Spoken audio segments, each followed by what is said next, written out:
चलो अब बात सुनो, हम लोग इसमें टाइम वैल्यू ऑफ मनी में 2019 जनरल का क्वेश्चन बना रहे। पहले क्वेश्चन पढ़ लो। Mister A K sent deposit 6,000, 8,000, 12,000, 14,000, 10,000 at the beginning of first year, second year, third year, fourth and fifth year. ये 5 साल पैसा डिपॉजिट कर रहा है। 6,000, 8,000, 12,000, 14,000, 10,000। ये लोग तुमसे क्या पूछ रहा था? Deposit earns a compound interest eight 12% per annum. Calculate the future value of the deposit at the end of the fifth year. मतलब 5 साल का बाद ये रुपया जम के कितना हो जाएगा। तो तुमको क्वेश्चन में एक चीज़ गिवन है, FVIF 12,1। 12 मतलब हो गया 12% और 1 मतलब हो गया 1 साल। ठीक है। फिर जो तुमको दिया ना FVIF 12,2, तो 12,2 मतलब 12% और 2 साल के बाद हो जाएगा 1.254। 12,3 मतलब 12% 3 साल के बाद हो जाएगा 1.405। ऐसे करके तुमको ये लोग सारा डिटेलिंग दिया हुआ है। तो जिसको हम लोग बोर्ड में कैसे सजाया, तुम एक बार लगा रहे हो 6,000, 8,000, 12,000, 14,000, 10,000।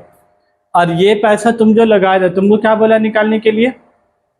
5 साल के बाद इसका पैसा कितना होगा 5 साल के बाद। और ये तुमको क्या दीजिए? FVIF 12%, 1। 12%, 1 का मतलब क्या हो गया?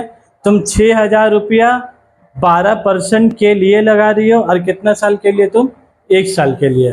तो यहाँ पर ही जो हम लोग का वो फार्मूला नहीं था 1 + i to the power n, 1 + i to the power n था, याद है? तो 1.12 टू द पावर n, तो कितना जाएगा तुम्हारा? 1.12। ठीक है। उसके बाद ये वाला करके दिखाओ हमको 1 + i to the power n। तो यहाँ पर कितना साल होगा बोलो? 2 साल। 1.12 to the power n, n यहाँ कितना होगा तुम्हारा? 2 साल। तो 1.12 टू द पावर 2 करो, मतलब 1.12 इंटू 1.12, 1.12 इंटू इक्वल टू कर दो, साफ सीधा इंटू इक्वल टू कर दो 1.254। तो देखो ये चीज़ तुम्हारे क्वेश्चन में दिया हुआ कि नहीं है? दिया हुआ। तो हम तुम लोग को जो सिखाया, अगर वो लोग ये चीज़ तुमको क्वेश्चन में ना भी दे, तुम तो भी ये फार्मूला बैठा के क्या निकाल लोगे। फिर भी वो लोग तुम्हारा ज़िंदगी एकदम औकात से ज़्यादा आसान करके दिया है। तुमको ये भी बता दिया है अमाउंट डिपॉजिटेड 6, 8, 12, 14। देखो कैसे टेबल में सजाया हम लोग, एक बार 6, 8, 12, 14, 10 ऐसे करके सजा दिया। उसके बाद तुमको क्या बोला? FVIF 12%, तो 1.120, 1.254, 1.405, 1.574 और 1.762 ऐसे करके तुमको सजा दिया। तुम हमको मल्टीप्लाई करके खाली बताओ कितना कितना रुपया हो रहा है। 6, 8, 12, 14, 10, तो 6 इंटू कितना हो जाएगा? 6720, 10032, 16860, 22036, 17,620।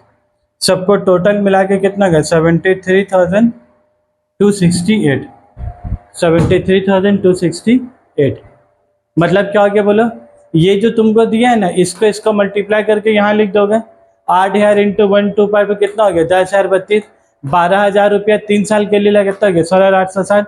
14,000 रुपया लगाए 22,036, इसको लगा इतना। फिर सबको पैसा को क्या करोगे? जोड़ दोगे। तो सबको पैसा जोड़ दिए तो क्या निकल गया? 5 साल के बाद ये अगर देखोगे तो 8 और 6 14, 14 और 12 कितना हो गया?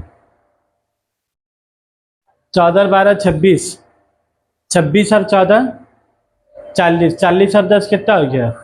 50,000। तो 50,000 रुपया 5 साल के बाद बढ़ के तुम्हारा कितना हो गया? 73,268। खाली मसला यहाँ पर क्या हो गया? 50,000 रुपया तुम 1 साल लगा रहे हो कि तोड़ तोड़ के लगा रहे हो? तोड़ तोड़ के लगा रहे हो। और दूसरा प्रॉब्लम ये था कि तोड़ तोड़ के भी जो तुम पैसा लगा रहे हो, हर साल सेम पैसा लगा कि हर साल अलग अलग? हर साल अलग अलग।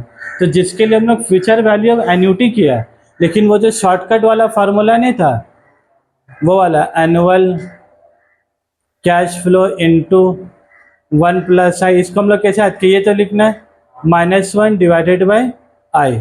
ये फार्मूला क्यों नहीं लगा सका? क्योंकि एनुअल कैश फ्लो 6, 8, 12, 14 हर बार तो क्या हो रहा है? चेंज हो रहा है। तो फिर तुम्हें फार्मूला लगा जब ये हर साल सेम होगा तब तुम एक ही लाइन में आंसर क्या बन जाता है, इतना बड़ा आंसर बनता ही नहीं।